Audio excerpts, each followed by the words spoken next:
Hello दोस्तों, श्लोकर्स academy में आप सबका स्वागत है। आज के इस वीडियो में मैं आप सबको हिंदी बुक पाठ 1 बातचीत निबंध का अर्थ बताने वाला हूं। तो चलिए वीडियो को शुरू करते हैं। इसे तो सभी स्वीकार करेंगे कि अनेक प्रकार की शक्तियां जो वरदान की भांति ईश्वर ने मनुष्य को दी है, उनमें वाक शक्ति भी एक है। यानी पाठ के पहले लाइन में कहा जा रहा है कि ईश्वर जो है मनुष्य को वरदान की भांति जो है वाक शक्ति यानी बोलने की शक्ति दी है। यदि मनुष्य की और इंद्रियां अपने अपने शक्तियों में अविकल रहती और वाक शक्ति मनुष्य में न होती तो हम नहीं जानते कि इस गूंगी सृष्टि का क्या हाल होता।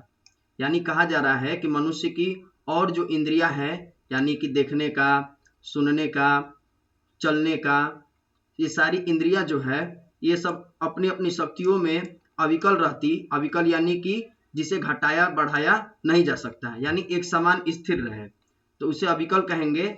यानी और जो भी इंद्रियां होती है मनुष्य की वो एक जगह स्थिर रहती और मनुष्य में वाक शक्ति नहीं होता, यानी हर चीज होता लेकिन बोलने की शक्ति नहीं होती।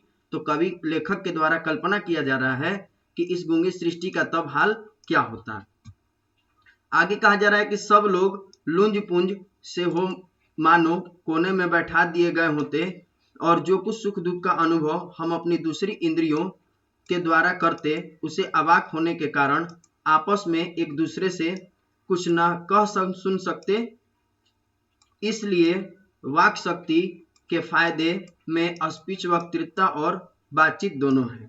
यानी कहा जा रहा है कि अगर हम अपनी दूसरी इंद्रियों के द्वारा हर चीज करते और वाक शक्ति नहीं होता तो लुंजपुंज किसी कोने में बैठा दिए गए होते और अपनी दूसरी इंद्रियों से तो हर काम करते, सुख दुख का अनुभव करते, लेकिन एक दूसरे से आपस में दिल की बात जो है नहीं कह पाते और ना ही किसी की बात को हम कहते। ये सारी चीजें जो है वाक शक्ति पे ही निर्भर है। इसके अलावा जो लेखक है हमारे वो बताते हैं कि जो हमारा वाक शक्ति है उसके कई तरीके के फायदे होते हैं, जिसमें पहले तो स्पीच के बारे में कहा जा रहा है। स्पीच को वक्तृता भी बोला जाता है और उसके बाद दूसरा हमारा बातचीत है। यानी स्पीच यानी जो भाषण हम लोग देते हैं, ठीक वो स्पीच, और बातचीत यानी जो नॉर्मली हम लोग बातचीत करते हैं। तो इन दोनों में लेखक क्या करते हैं, अंतर बताते हैं। सबसे पहले कहते हैं कि जो स्पीच है, स्पीच में बातचीत का ढंग जो है वो निराला होता है। यानी अगर कोई व्यक्ति स्पीच देता है, भाषण देता है, तो उसमें बातचीत करने का ढंग जो है वो अलग होता है, अलग तरीके का होता है।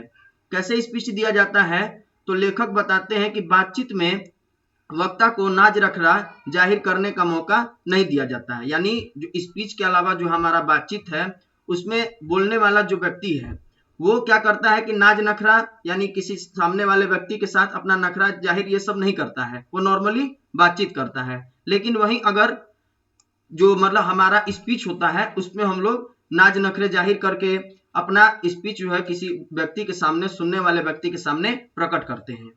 आगे कहा जा रहा है कि वह बड़े अंदाज से गिन गिन पांव पुलपिट पर रखता हुआ खड़ा हो और पुण्यवाचन या नांदी पाठ की भांति घड़ियों तक साहबान, मजलिस, चेयरमैन, लेडीज एंड जेंटलमैन की बहुत सी स्तुति करावे और तब किसी तरह वक्तृता का आरंभ हो। लेकिन वही जो हमारे स्पीच देने वाले व्यक्ति हैं वो क्या करते हैं कि स्टेज पर जाते वक्त जो नाज नखरा जाहिर करके अपने जो है मतलब कि बातों को जो है जा करके सुनने वाले व्यक्तियों को बताते हैं और कहते हैं।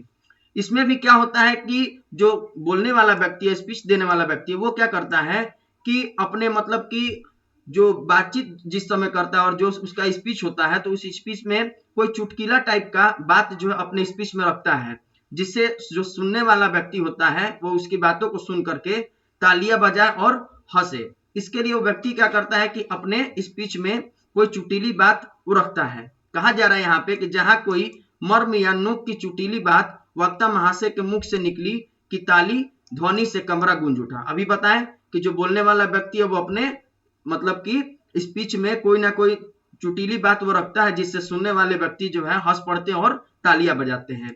इसलिए वक्ता को खामखा ढूंढ कर कोई ऐसा मौका अपनी वक्तृता में लाना ही पड़ता है जिसमें करतल ध्वनि अवश्य हो।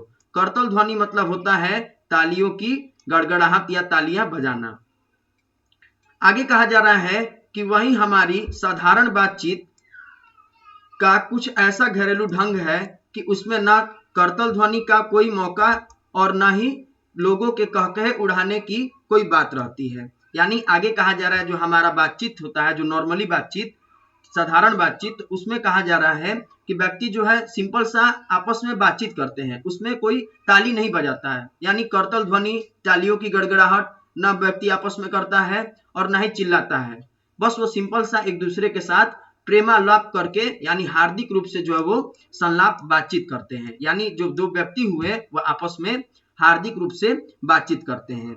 आगे कहा जा रहा है कि कोई चुटकुली बात आ गई हंस पड़े, यानी कोई अगर आपस में दो व्यक्ति बात कर रहे हैं और कोई हंसी वाला उसमें बात आ गया तो वो बस नॉर्मल सा मुस्कुरा करके और अपना हंसी को जो वहीं समाप्त कर देते हैं, चिल्ला चिल्ला के हंसते नहीं है।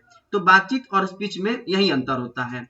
आगे कहा जा रहा है कि मुस्कुराहट से होठों का केवल फड़क उठना ही इस हंसी की अंतिम सीमा है। स्पीच का उद्देश्य सुनने वालों के मन में जोश और उत्साह पैदा करना होता है। यानी कहा जा रहा है कि बातचीत में बस खाली व्यक्ति मुस्कुराते हैं और उसके बाद अपने हंसी को वो वहीं रोक देते हैं। इसके अलावा स्पीच के बारे में कहा जा रहा है कि स्पीच जो व्यक्ति अगर देता है तो जो सुनने वाले व्यक्ति हैं वो क्या करते हैं, अपने मन में जोश और उत्साह पैदा करते हैं। लेकिन वही बातचीत होता है तो बातचीत जो है सिर्फ क्या होता है, मन रमाने का ढंग होता है। मन रमाने मतलब होता है कि मन बहलाना, बातचीत करके हम अपने मन को क्या करते हैं, बहलाते हैं। और लेकिन स्पीच का उद्देश्य होता है कि व्यक्ति के मन में उत्साह पैदा करना। आगे कहा जा रहा है कि उसमें स्पीच की वह संजीदगी बेकदर ही धक्के खाती फिरती है। यानी स्पीच में मतलब कि ये मन रमाने का या मन बहलाने का ढंग नहीं होता है, ये चीज कहा जा रहा है। आगे कहा जा रहा है कि जहां आदमी को अपनी जिंदगी मजेदार बनाने के लिए खाने पीने चलने फिरने आदि की जरूरत है, वहां बातचीत की भी उसको अत्यंत आवश्यकता है। मतलब जैसे हम लोग खाते पीते हैं, चलते फिरते हैं, हर चीज करते हैं, तो वैसे भी हमें बातचीत करने की भी बहुत जरूरी होती है और आवश्यकता होती है। इसके अलावा आगे कहा जा रहा है कि जो कुछ मवाद या धुआं जमा रहता है वह बातचीत के जरिए भाप बनकर बाहर निकल पड़ता है। यानी यहाँ मवाद और धुआं का संबंध जो है किससे है, तो बातचीत से। अगर व्यक्ति अपने मन में कोई बात को छुपा करके रखा है और किसी के सामने या किसी को वो बता नहीं रहा है तो वो मवाद और धुआं के समान है। लेकिन वहीं अगर बातचीत को हम किसी व्यक्ति के सामने कह देते हैं या बोल देते हैं तो जिससे हमारा मन क्या हो जाता है, हल्का हो जाता है और हमारा जो अंदर मवाद या धुआं यानी बातचीत जो भरा हुआ है वो बाहर निकल जाता है, जिससे हमारा चित्त यानी मन हल्का और स्वच्छ और परम आनंद में मग्न हो जाता है। यानी हमारा मन जो है एकदम हल्का और स्वच्छ हो जाता है जब किसी बात को किसी दूसरे व्यक्ति के सामने बोल देते हैं। तो आगे कहा जा रहा है कि बातचीत का भी एक खास तरह का मजा होता है। जिनको बातचीत करने की लत पड़ जाती है वह इसके पीछे खाना पीना भी छोड़ बैठते हैं। यानी कुछ लोग ऐसे होते हैं जो बातचीत करने का उनमें ज्यादा शौक होता है। कभी मतलब अगर वो बातचीत करना शुरू करेंगे तो अपना समय नहीं देखेंगे कि कितना समय हुआ, कितना देर बातचीत किए, क्या किए। वो मतलब बातचीत करते रहेंगे जब तक उनका बात खत्म ना हो, भले उनका और कोई भी काम छूट जाए, लेकिन बातचीत करना वो बंद नहीं करेंगे। आगे कहा जा रहा है कि अपना बड़ा हर्ज कर देना उन्हें पसंद आता है, यानी अपना सब कुछ छोड़ देना उन्हें पसंद आता है, ठीक ना।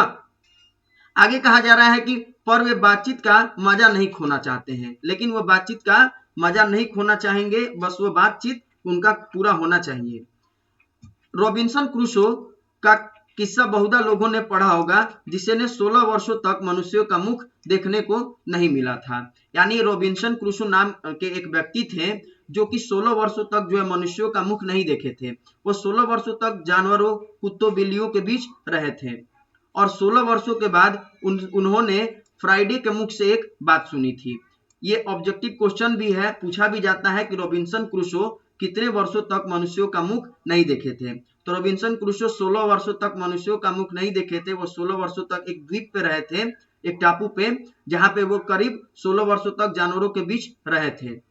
यद्यपि उसने अपनी जंगली बोली में कहा था, पर उस समय रॉबिन्सन क्रूसो को ऐसा आनंद हुआ मानो उसने नए सिरे से फिर से एक आदमी का चोला पहन लिया। कहने का मतलब ये हुआ कि रॉबिन्सन क्रूसो जिस मतलब कि द्वीप पे रह रहे थे या टापू पे, तो वहां 16 वर्षों तक तो कुत्ते बिल्लियों जानवरों के बीच रहे, लेकिन एक फ्राइडे नाम के व्यक्ति से उनकी मुलाकात होती है और वो फ्राइडे जो है अपनी जंगली बोली में उनसे कुछ कहता है, जिसे सुन करके रॉबिन्सन क्रूसो को आनंदित लगता है।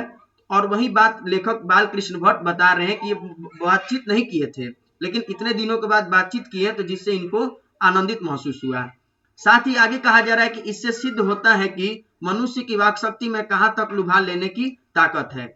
जिसने केवल पत्र व्यवहार किया है, कभी एक बार भी साक्षात्कार नहीं हुआ, उन्हें अपने प्रेमी से बातें करने की कितनी लालसा रहती है। मतलब पहले के समय में लोग पत्र व्यवहार चिट्ठियां भेजा करते थे एक दूसरे से बातचीत करने के लिए, तो उनके मन में ये फीलिंग होती थी कि हम एक दूसरे से साक्षात्कार करें, यानी मिले, एक दूसरे से मिल करके अपने भावों और विचारों को प्रकट करें, बात करें। लेकिन ऐसा तो नहीं होता था, वो पत्र व्यवहार ही करते थे, तो उनके मन में ये लालसा होती थी और पत्र व्यवहार में ही वह अपना अभ्यांतरिक भाव एक दूसरे पर प्रकट करना और उसका आशय आप ग्रहण कर लेना शब्दों से ही द्वारा वो करते थे। यानी जो दो व्यक्ति हुए आपस में पत्र से बात कर रहे हैं, पत्र व्यवहार कर रहे हैं, तो वो एक दूसरे की जो इमोशंस है, भाव है, वो अपने शब्दों के माध्यम से ही एक दूसरे को बताते थे।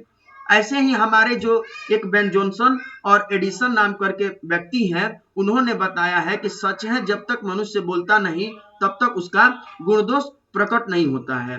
बेन जॉनसन का कहना है कि बोलने से ही मनुष्य के रूप का साक्षात्कार होता है। ये बहुत इंपॉर्टेंट लाइन है कि किसने कहा है कि बोलने से ही मनुष्य के रूप का साक्षात्कार होता है, तो बेन जॉनसन का यह कथन है कि बोलने से मनुष्य के रूप का साक्षात्कार होता है, जो बहुत ही उचित जान पड़ता है।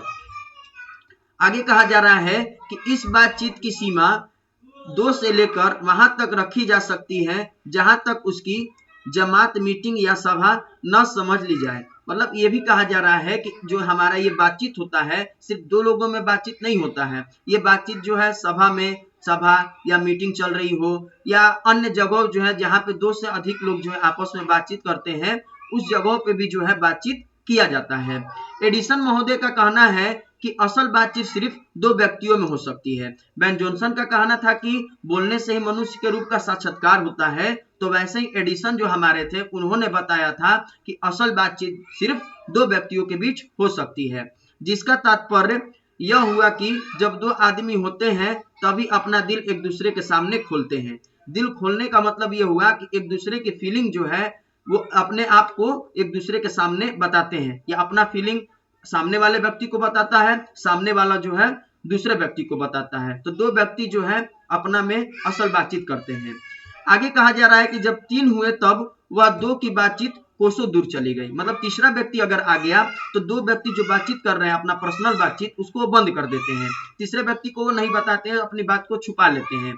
कहा भी है कि 6 कानों में पड़ी हुई बात खुल जाती है। 6 कान यानी कि 2 व्यक्ति हैं तो एक व्यक्ति का 2 कान हुआ, और दूसरा व्यक्ति सामने वाला व्यक्ति हुआ तो उसका 2 कान, और तीसरा व्यक्ति जो आ गया तो उसका 2 कान, यानी मिलकर कुल मिलकर के कितना, तो 6 कान हुआ। तो वही कहा जा रहा है कि 3 व्यक्ति अर्थात 6 कान में पड़ी हुई बातें जो है वो खुलने लगती है, यानी सभी लोगों को पता चलने लगता है। इसीलिए कहा जा रहा है कि दूसरा यह है कि किसी तीसरे आदमी के आ जाते हैं या तो वे दोनों अपनी बातचीत से निरस्त हो बैठेंगे या उसे निपट मूर्ख अज्ञानी समझ बनाने लगेंगे। यानी जब 2 लोग बातचीत करेंगे ना, तीसरा व्यक्ति आ गया तो अपना बातचीत का जो बातचीत कर रहे हैं उसको बंद कर देंगे। अब बंद करने के बाद जो है वो खुद को इस तरीके का दिखाने लगेंगे ना कि अपने आप को मूर्ख अज्ञानी मानने लगेंगे कि तीसरा वाला व्यक्ति हमें ना समझे कि हम क्या बातचीत कर रहे हैं। तो ये था आज का हमारा पहला पाठ, हिंदी अर्थ पहला पाठ का बातचीत का। इसके आगे मैं दूसरे वीडियो में इसके आगे आपको बताऊंगा। अगर आप सबको यह वीडियो अच्छा लगा हो तो अपने दोस्तों में शेयर करिए और चैनल को लाइक एंड सब्सक्राइब जरूर करिए। धन्यवाद।